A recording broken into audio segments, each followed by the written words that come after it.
And now it's time for another edition of Rookie's Rant.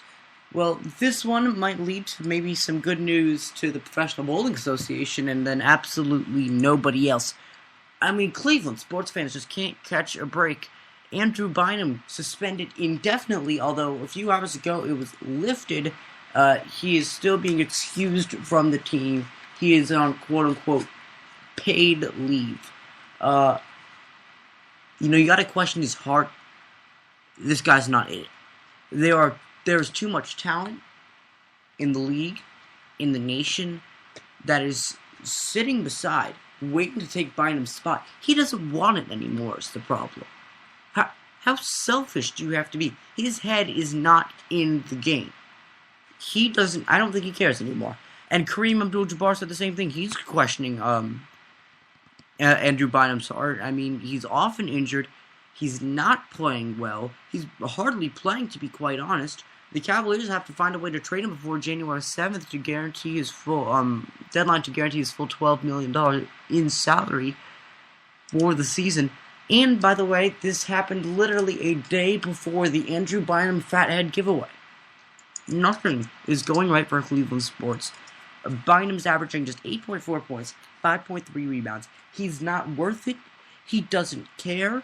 If you're going to be a professional athlete, especially in a league like the NBA, you have to want it more than everybody else you face. And this guy simply does not care. He doesn't appreciate it. Maybe he just doesn't feel like it anymore, and that's fine. But then go. Don't tell us that you're still interested in play. Don't still try and go out there and give all that effort and, blame other people. Leave or stay and give it 110%. It's inexcusable when people do not try their hardest, especially at a league as prestigious as the NBA, and it's very frustrating to see what's going on with Andrew Bynum, and it's got to be frustrating for Cleveland fans. Everywhere he's gone, it seems that he has been problematic. He's just a 26-year-old, and yet his career is already spiraling out of control. It is inexcusable. It is shameful. I just don't know what else to say. You guys have any thoughts? His hair is ruining the NBA. Oh. It's just ruining it. Every other day, he just changes his hairstyle. It's just horrific. There's no better way to describe his hair as horrific. I don't know who's less consistent, him or his hair. Carl. I'm just gonna say, who wants a guy like this? Here's the thing. He was suspended on we're still not fully sure on the full reasoning for the suspension. It's same as someone it's basically some stuff. I've got the quote, detrimental conduct. So basically, here's the thing. We're not fully sure what the problem is, and I don't know what team really is going to want him, especially assuming he's having these issues. I see Bynum as, again, he's a player that I don't know who's going to want a player like this. A guy who has injury problems and who does not seem to have the drive that a true NBA player should have. Yeah, I think Cleveland fans deserve better. Again, feel free to share your opinion. We had some strong words for Andrew Bynum. Want to defend him? Want to pile on him? Please do. Whatever your opinion is, 310-922-9536, or comment. Comments are always welcome. But yeah, according to ESPN.com, he was suspended following an incident at the team's practice on Friday, but the decision was a culmination of events over the last several weeks. He's wavered on his interest in continuing his career after missing all of last season with knee injuries. I think Cleveland's stuck between a rock and a hard place because you want to trade him. I don't know if anyone else is going to take him, is the problem. Just, again, a very tough decision with Cleveland. It looks like that they're playing hot potato, and they are stuck with it right now. So, yes, Andrew Bynum, it's official, is a hot potato. Continuing on. And this has nothing to do with hot potatoes, thank goodness. You've had better segues. It's quite alright. I'm still not a fan of hot potatoes. Russell Westbrook and Al Horford have both been injured. Westbrook until after the All-Star break. Horford for the rest of the season. How will these injuries affect their respective teams? and how serious will they be? Carl, you get to go first this time. I'll just go jumping in on Westbrook. Here's the deal with the Thunder. They have shown once, and especially last year in the playoffs, that they are a different team without Russell Westbrook, although I do still expect them to be one of the top teams in the West. And here's the deal. The All-Star break is coming up in a couple of months. Westbrook obviously is having some health issues, but the Thunder are a good enough team that this won't affect them. I really don't think this will affect them too much going on. I mean, they'll lose more games going down this stretch, but by the end of the season, I assume they will still be one of the top 3 teams in the league, and we'll be looking at a playoff run. Noah. Well, yeah, I agree with Carl 100%. Honestly, the truth is that you see him and he gets injured. But they're lucky that he got injured now. Or not even, I mean, he's injured, but, they were just making, it's almost precautionary because they see it and he had some discomfort. They didn't want to let it get out of hand and they made the right decision. You don't want a player that is detrimental to your team. Honestly, I mean, for all of the fantastic things that Kevin Durant does, for how great of a player he is, he cannot do it on his own. He cannot carry his whole team in his backpack at press conferences. But, with Russell Westbrook now, people say, oh, well, this is going to be bad for them. They're an NBA Finals contender. And I'm like, yes, of course they are. But it's not like he's going to be out for the year, for the playoffs. He's coming back after the All-Star break. It's a pretty decent amount of time to get back into the swing of things. So I think they'll be fine. Anybody who really thinks that he's going to be out of sync, look, this is Russell Westbrook. And he is an amazing player. He will bounce back. He will bounce back strong. And you saw how quickly he got back into a rhythm this year.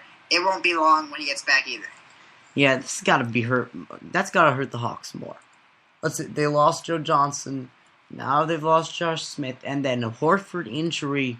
This team has been decimated, whether it's over lackluster play, over trades. Now it's injuries. We want to talk about teams that can't catch a break. It appears to be the Hawks. And Horford's going to be out for the whole year. And they would get eaten alive if they were in the West. And it's a shame. And Westbrook, you got to hope he gets well soon because he's such a dynamic player. Really fun guy to watch. Last topic in the NBA. We're going to talk about 2 teams. One in the West, one in the East. Perhaps surprise teams. Slowly but surely trying to make a move up the standings or at least playing well against competitive teams. First, we're going to talk about the Charlotte Bobcats. First, when we talk about the Charlotte Bobcats, you have to ask a question. They've unveiled the new logo for the Hornets. Noah, what do you think about it? I kind of like it. I kind of like the logo. But at the same time, I did like their old logo a little more. And of course, you're trying to go modern. It's trying to be all cool, all new.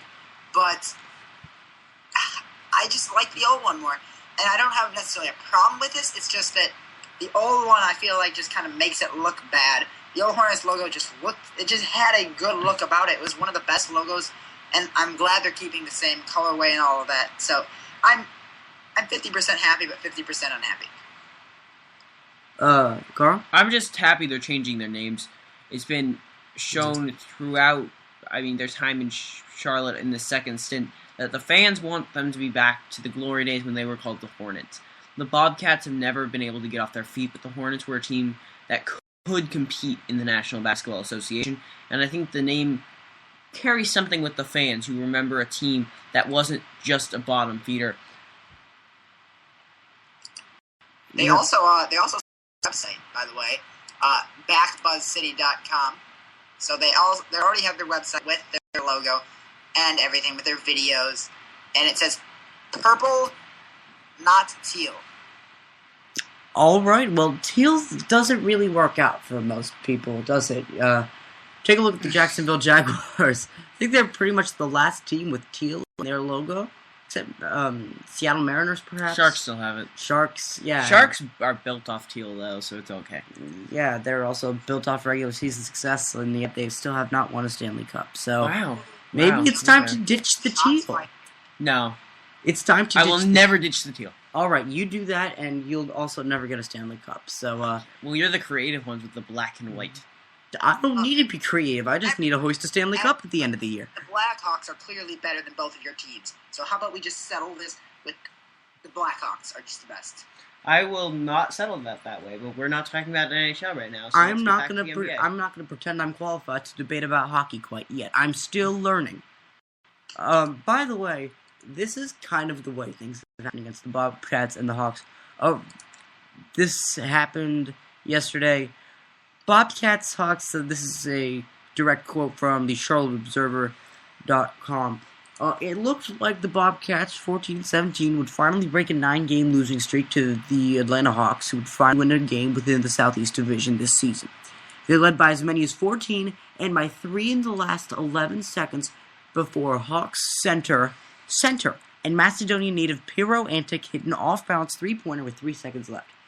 The Bobcats were naturally concerned with Cal Korver, who has now made a three-pointer in each of his last 99 games for the Hawks. The Bobcats doubled and switched throughout the last defensive possession, shadowing Korver everywhere. Quote, "You couldn't play any better defense than we did on that play. We did it exactly right," said Bobcats forward Anthony Tolliver. "When Korver made that pass, I thought, thank God, and then that happens."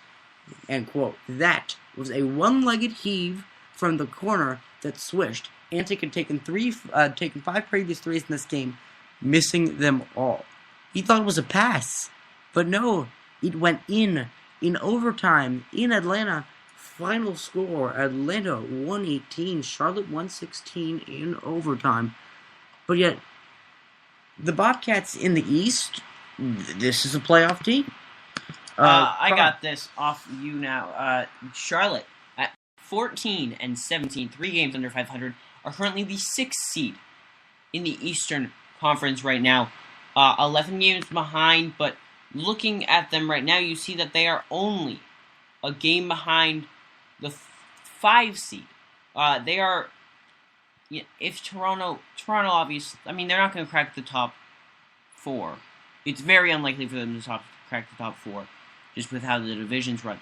But you look at this team, and you see Charlotte as a team who is going to make the playoffs, and if they're a 5 seed, maybe even winning a playoff series. After being the last 2 years, they were the laughingstock of the NBA. This is really shocking to see. Noah, your thoughts? This is ridiculous, and also this playoffs. If this ends up how the standings are right now, if the season ended today and the playoffs started, I would not watch a game in the East up until the conference finals. Indiana-Boston is not appealing to me in any way. Miami-Detroit, I'm not. Honestly, Atlanta-Charlotte, I get they just played. It was all exciting and all, but I'm not going to watch that game. Toronto and Washington, honestly, none of those games are appealing at all. Those are all horrible games. And for the NBA and for television channels, that want to make money and want to get viewers, don't broadcast the Eastern Conference. Focus all of your attention on the West, because nobody wants to watch the Eastern Conference. I kind of want to bring something up off of that. It was really funny last night. It was looking for the TV stuff. The Blazers playing the Heat was not televised last night. Oh, that's disgraceful. And it's because they're a Western Conference team in a smaller market. They're not. It's all off. It's market driven. The problem is the nation actually wants to see Portland instead of a team like, let's say, a big market team like the Nets. Atlanta. Or the Nets, or Atlanta even. It's the teams. Yeah. Nobody really wants to see those teams, and it's kind of sad. Yeah, the Knicks and the Nets played on Christmas Day, but the Pacers don't. It's not right. But if you look at what the Bobcats have done in the month of December, this is surprising. They've put up good fights against good teams. In Miami, they lost by 1 point. In Dallas, by 7, they beat Philadelphia at home. They beat Golden State at home. They lost to Orlando at home. They lost to Indiana by 5 in Indiana. They lost to the Lakers at home by 3. Then they beat the Kings. They beat Toronto in overtime in Toronto. They beat Detroit in Detroit. They lost to the Jazz by 3.